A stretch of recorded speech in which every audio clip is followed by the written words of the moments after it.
Why narcissistic fathers and mothers can't stand children like you. Dr. Gabor Maté. There's a devastating truth that nobody wants to tell you about narcissistic parents. A truth that will finally explain why you always felt rejected, inadequate, and like you were never enough. Prepare yourself, because what you're going to discover today will shake everything you believed about your childhood. Your narcissistic father or mother can't stand you. And it's not your fault, it never was. For years, you wondered what was wrong with you. Why did they seem to hate your presence?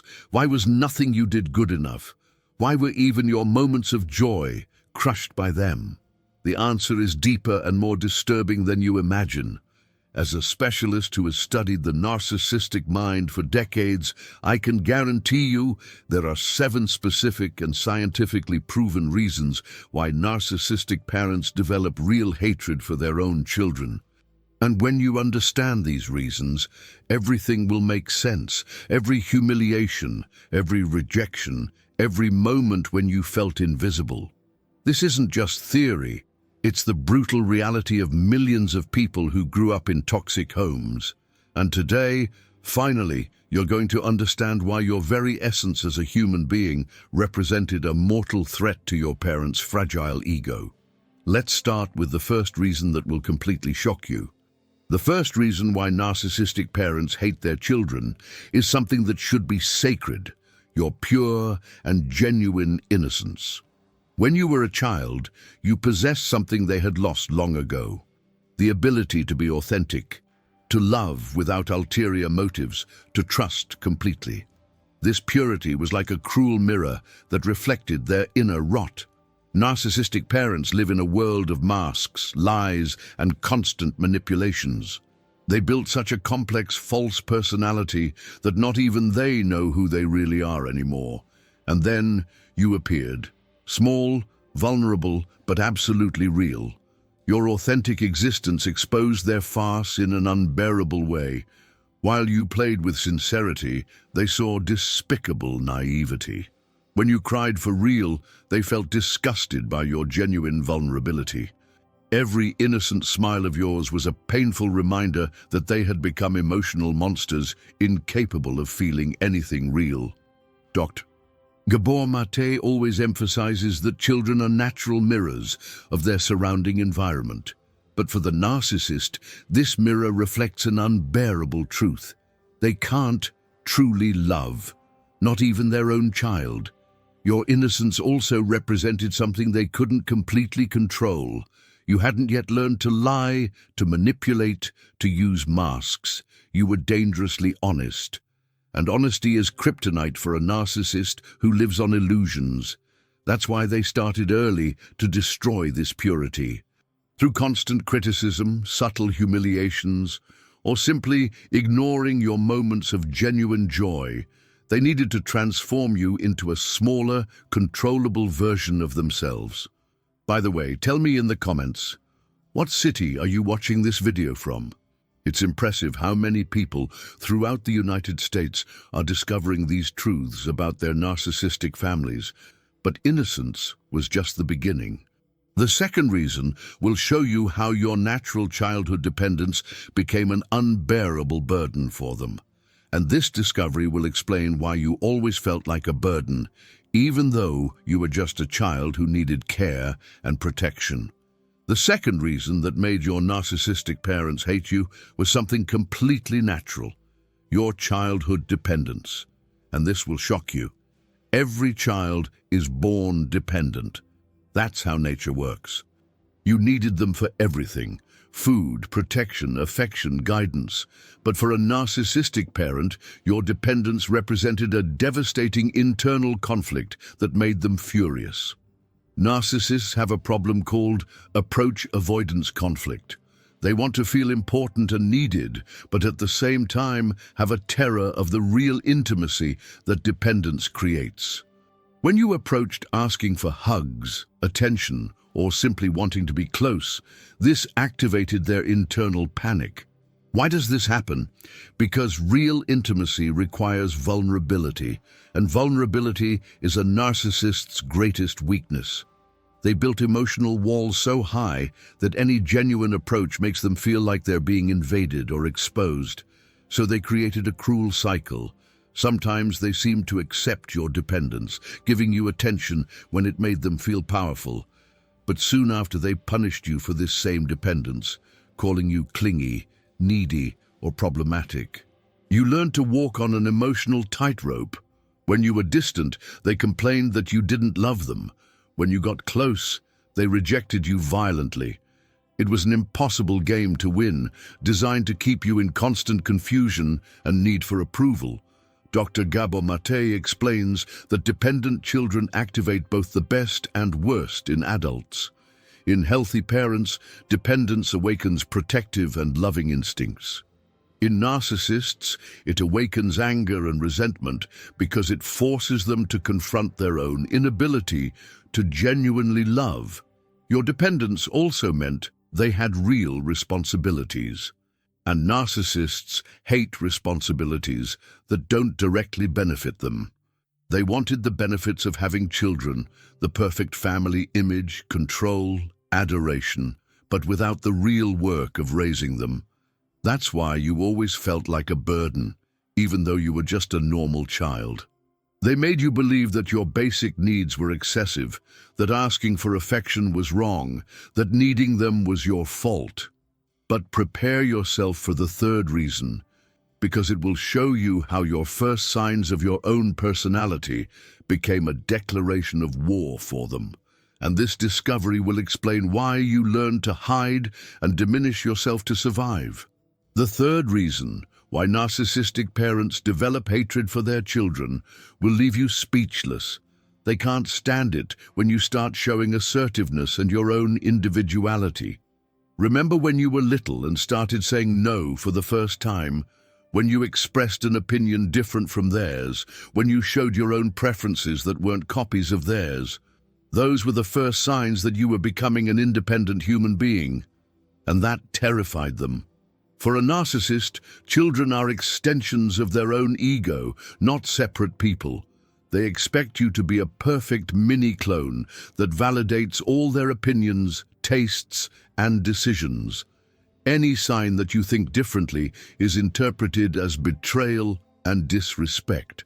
When you showed assertiveness, even the most innocent, like preferring a different color or wanting to play something else, they saw this as dangerous insubordination, as if you were deliberately trying to hurt them or challenge them.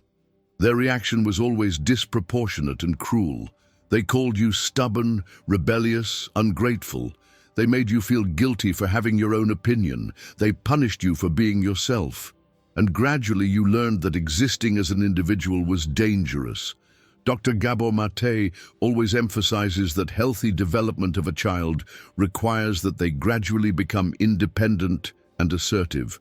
But in narcissistic families, this natural evolution is seen as a threat that must be crushed. They created situations where any choice of yours was wrong. If you were passive, they called you weak. If you were assertive, they called you arrogant. It was a psychological maze with no exit, designed to break your confidence in your own instincts. The most perverse thing is that they wanted you to be assertive with others as long as it benefited them. They taught you to be strong with strangers, but submissive with them. It was a forced double personality that fragmented your identity. You grew up believing that your thoughts, feelings, and opinions were automatically wrong if they were different from theirs. You learned to hide, not to express who you really were, to always live in emotional survival mode. This suppression of your individuality wasn't an accident. It was a deliberate strategy to maintain total control over you. Because the next reason I'm going to reveal will show you how they used your need for approval against yourself, creating a vicious cycle that lasted decades. The fourth reason will make you understand something devastating. Narcissistic parents hate it when you question the reality they created for you. As you grew up, something natural started happening. You went to school, met other families, heard other perspectives, and slowly you began to realize that maybe your family wasn't as normal as they said. This perception made them absolutely furious. Narcissists build an alternative universe where they are always both heroes and victims at the same time. In this distorted universe, they never make mistakes, are always right, and any problem is other people's fault, especially yours. When you started questioning this narrative, you were destroying their fantasy. Remember when you came back from friends' houses and commented on how their parents were different? How they didn't yell so much, how they talked instead of ordering, how they showed affection naturally. Their reaction was always violent. They accused you of being ungrateful, of preferring other families, of being disloyal. They interpreted any comparison as a personal attack, because deep down they knew they were terrible parents, but couldn't admit this even to themselves. So they attacked you for having perceived the truth they desperately tried to hide. Dr. Gabor Maté explains that healthy children naturally absorb influences from the outside world to form their own identity. But narcissistic parents see this as dangerous contamination that needs to be eliminated. They started to isolate you. They criticized your friends, your choices, everything that came from outside their control. They made you feel guilty for having your own life, for growing, for becoming independent, as if you were betraying the family by maturing. The manipulation was subtle but devastating. They convinced you that the outside world was dangerous, that only they truly loved you, that other people would try to influence you negatively. It was brainwashing disguised as protection. You grew up divided between two realities: the distorted one they created at home and the real one you experienced outside. This internal division created constant anxiety, a feeling of not belonging anywhere, confusion about your own identity. The cruelest thing is that they punished you for growing mentally and emotionally, as if your natural evolution was a crime against them, and this punishment taught you to fear your own growth. But it's not over yet. The fifth reason will show you how your simple existence as a child with normal needs became an unbearable burden for them. The fifth reason will break your heart, but it needs to be said. Narcissistic parents hate the inconvenience you represent at different stages of life. They had children for the wrong reasons. Not out of genuine love or desire to raise a person, but due to social pressure, to build an image, to have someone who would adore them unconditionally, or simply because it was what one did, never for the right reasons. When you were born, they may have pretended joy for a while, but they soon discovered that babies cry at dawn, children make messes, teenagers question rules, and young adults want independence. Each stage of your development represented a different inconvenience for them. If you were an energetic child, they called you hyperactive or problematic. If you were quiet, they called you strange or antisocial. If you were obedient, they ignored you.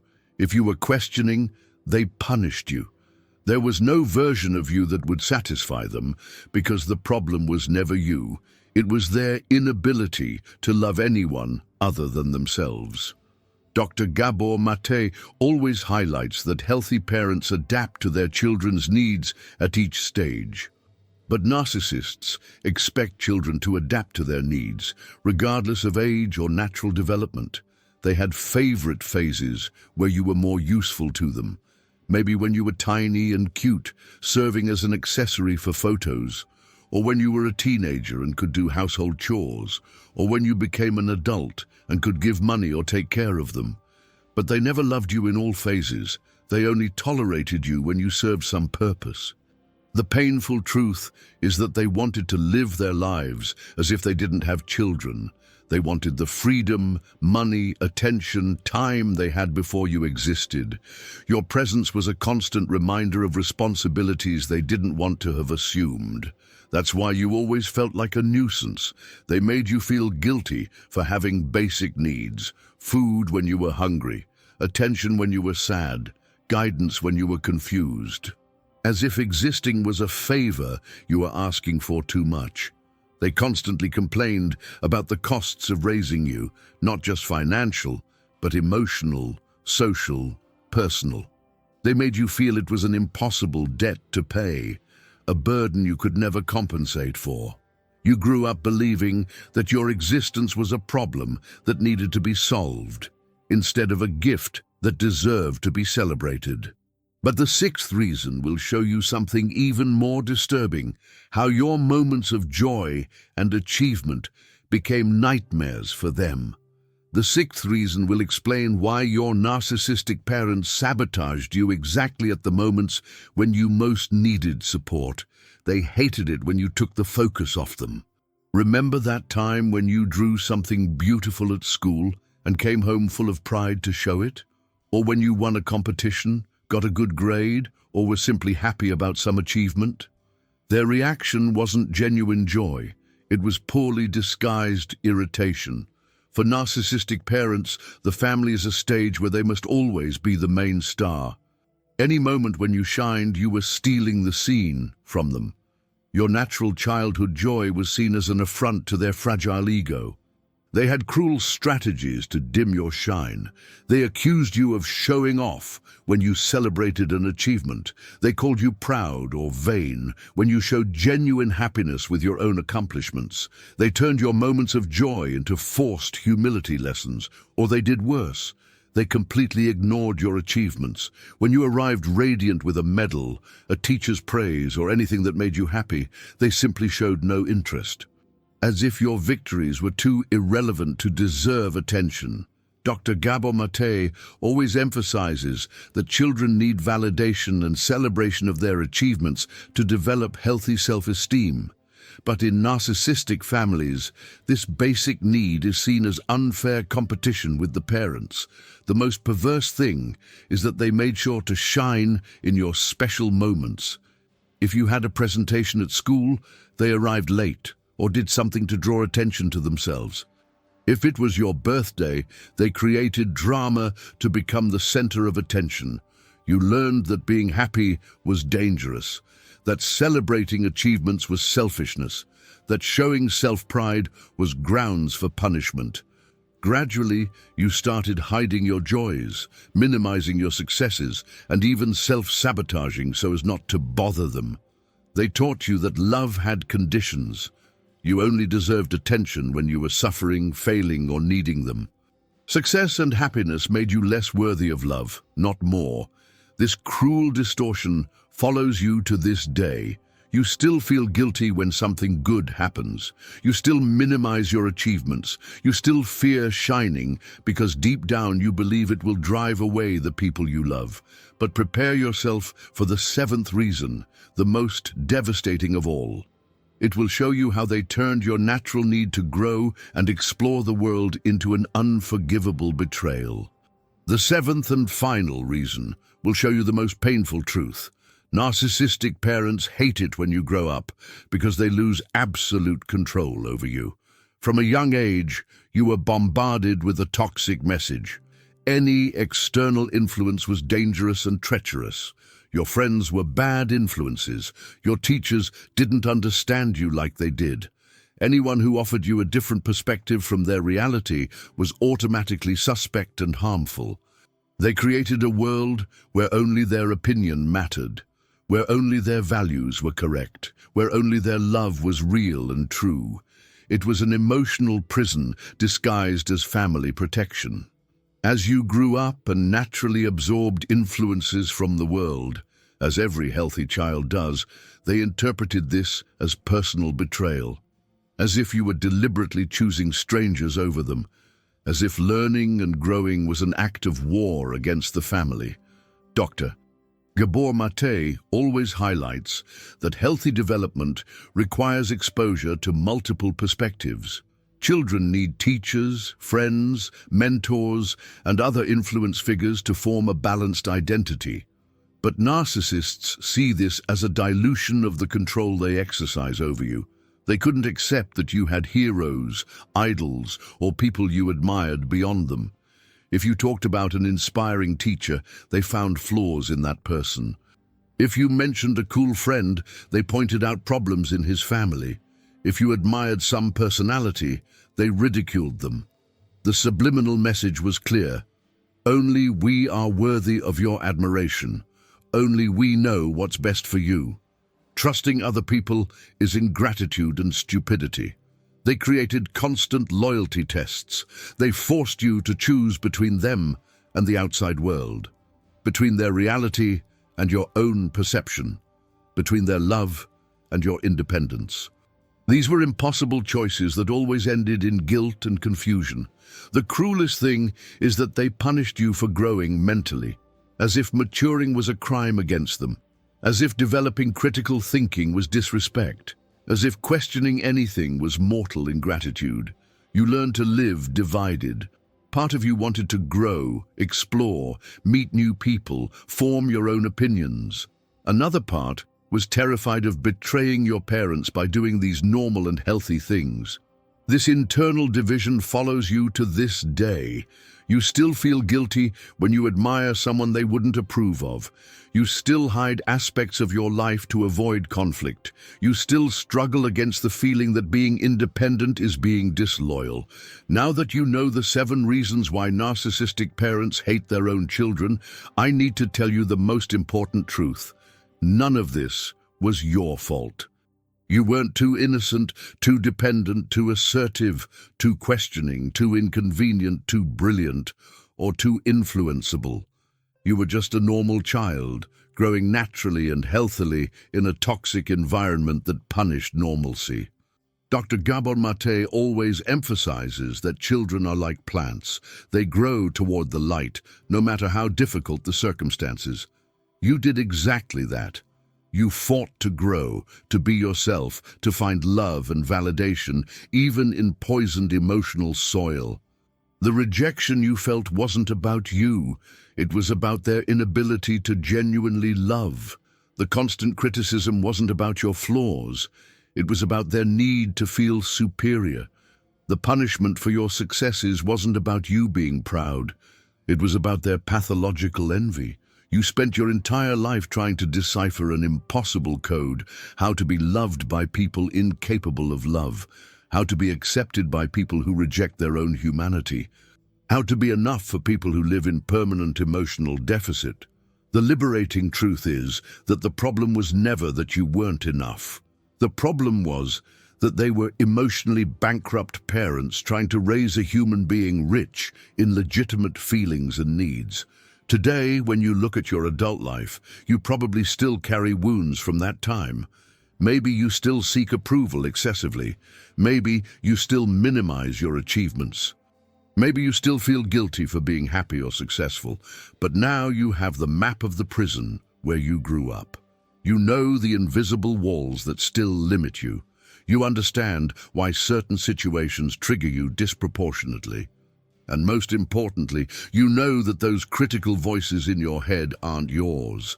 They're echoes of your narcissistic parents.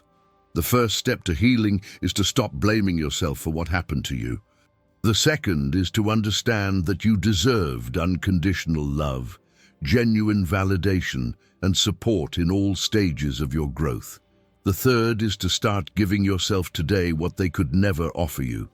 The healing journey for children of narcissistic parents is long, but possible, and you've already taken the most important first step, understanding the truth. If you made it this far, you're no longer the same person who started watching this video. Now you have clarity about something that may have confused you your entire life. Why you felt rejected at home, even though you were just a child who needed love. This understanding is the beginning of your emotional liberation. When you understand that the rejection was about their limitations, not about your flaws, something fundamental changes inside you. The guilt you carried for decades can finally begin to dissolve. Dr. Gabor Maté always says that healing begins with truth. And the truth is that you were a perfectly normal child in an abnormal situation. Your needs were legitimate, your feelings were valid, your search for love and acceptance was natural and healthy. Now you can begin to rewrite the narrative of your life. Instead of "I was never enough," you can say, "They were never capable of seeing me as I really was." Instead of "I always disappoint people," you can say, "They disappointed me when I needed them most." The healing process isn't quick or easy, but it's possible. You can learn to validate your own emotions.